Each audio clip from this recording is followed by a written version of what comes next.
Hi everyone, I'm Lori with 12 Paws Designs, and this week's this week's free file is actually my first DIY tutorial as well. And there's a few things, there's some growing pains along the way, so I wanted to jump on here and let you know some of the things I found. This is actually from the Dollar Tree. They look like this. I got them at like Halloween. Easter has them. St. Patrick's Day has them and things like that. And what I do is I get these. These are like the 6x6 size, and there's paper on these. And so what I use is I just keep one of these, the Dollar Tree scrapers. I get it, I kind of wet it a little bit because it makes it easier. And then I'll just scrape it off. And then once I'm done scraping it off, I take my sanding block and I sand it. Okay? So that way then I can prepare it and do everything I need it to do. And then I can go in and paint it whatever color I want. Okay? In this particular case, I happen to have the folk art chalk paint, and this is called Glacier. So I actually use Glacier on this one and do it that way. Again, this is something I had on hand. These I usually keep on hand. Everything I had in here was stuff I had on hand. One of my goals is to keep destashing so I can go buy new stuff for new projects, but that's kind of what I did. Okay, so I painted it. The other thing you do want to do is kind of let it dry. We live in Wisconsin, so I tend to, right now it's cold and snowy, so I will throw ours in front of the heater or whatever, heat gun, something like that to make it dry a little faster, so I'll do that, okay? So then when I'm done with it, everything's painted and everything else like that, I'll go ahead and finish it up, okay? So on to the tutorial of how I did the stencil cutting and things like that, and then I'll be back in just a few minutes. We're going to pull the SVG file into our cutting software, and we're going to set it up to make two different cuts. One cut is going to go onto our stencil material, and the snowflake is going to be cut out onto our white vinyl. So once everything's set up, we send it to our cutting machine, and we let the cutting machine do all the work. Before I actually pull the image, or before I pull my vinyl out of my cutting machine, I like to test weed, because if I have an issue, at that point I can actually send it back through and recut it again without wasting any of my vinyl. Once that's done, I pull it out, and while leaving it on my cutting mat, I actually like to weed off these words because it helps so that my image isn't sliding around. So I go through and I'm going to remove all the letters from the stencil material.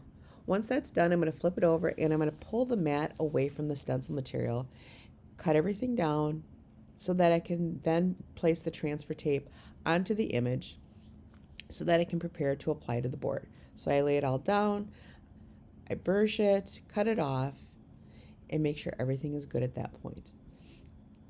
So then I'm going to take my stencil material, I'm going to place it onto the board, make sure it's centered the way I want it to be centered, place it down, and then we're going to give it a good rub, making sure that it's sticking everywhere we want, because we want to make sure that the paint isn't going to be seeping through or anything else like that. Once I have it where I want it, I'm actually going to remove the transfer tape. Now, if you notice, I'm keeping the transfer tape removal as close to the surface as possible and pulling it pretty flat away from it, because then it's going to help that the letter stay stuck to the board for me. Okay? Next, we're going to go through and we're going to take our paint and apply it. In this case, I use chalk paint. You can use acrylic paint, but I like to use chalk paint. It's a little thicker, and I find that I have less chance of seeping underneath my stencil material.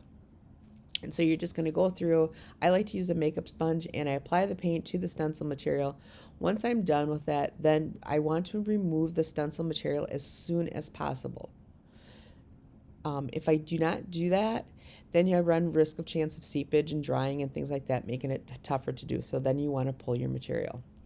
Once that's done, you're going to want to go through and remove all the centers for like the O's and things like that, because those are still in there. So you're going to want to take your tweezers or your little weeding tool, and you're going to want to remove those away from there.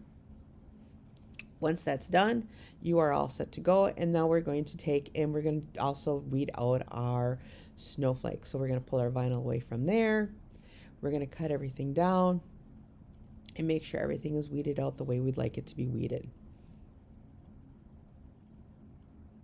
Once we have it weeded, we're now going to apply the transfer tape to our snowflake, and we're going to apply it to the center of our board.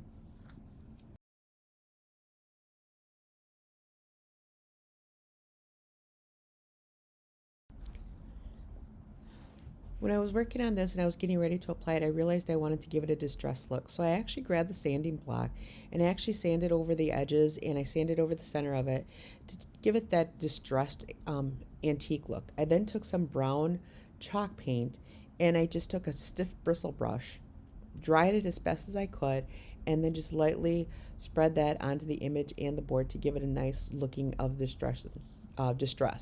You can actually do the same thing with the white and everything else like that to help give it that extra little look. Then I applied the snowflake and rubbed everything on there to make sure that it was stuck. And again, I removed the transfer tape away from it. Again, keeping as close to the board, as flat to the board as you can to help with the removal of it. And there you have it. And that was making the let it snow, let it snow, let it snow sign. Now to finish this up, it's really pretty simple. All I did is I took some jute, Dollar Tree, Walmart, wherever you want to get it, and I take my little sign and I take the jute and I glued it to the back, okay? And then once I glued it to the back, all I did was just wind it around, wind it around, wind it around, okay? Once that was done, then I made the messy bow, okay? I took some of the ribbon from Dollar Tree and jute, and all I did is I cut 4 strips, layered them out, layered some piles of jute on, as you can see in here, and then I just cut it, tied it with a piece of jute, and messed it up really well, really well. Then I just took a button, glued it onto here, and then added a little cute jute bow to it. And there you have it. Simple, easy project. Most of the stuff I got from the Dollar Tree. The other things I had on hand, the paint, the vinyl, things like that. So just using up what I had. Just so I can go buy more, but okay. So there you go. I hope you enjoyed today's DIY tutorial. Have a great time, and we will see you guys later. Bye-bye.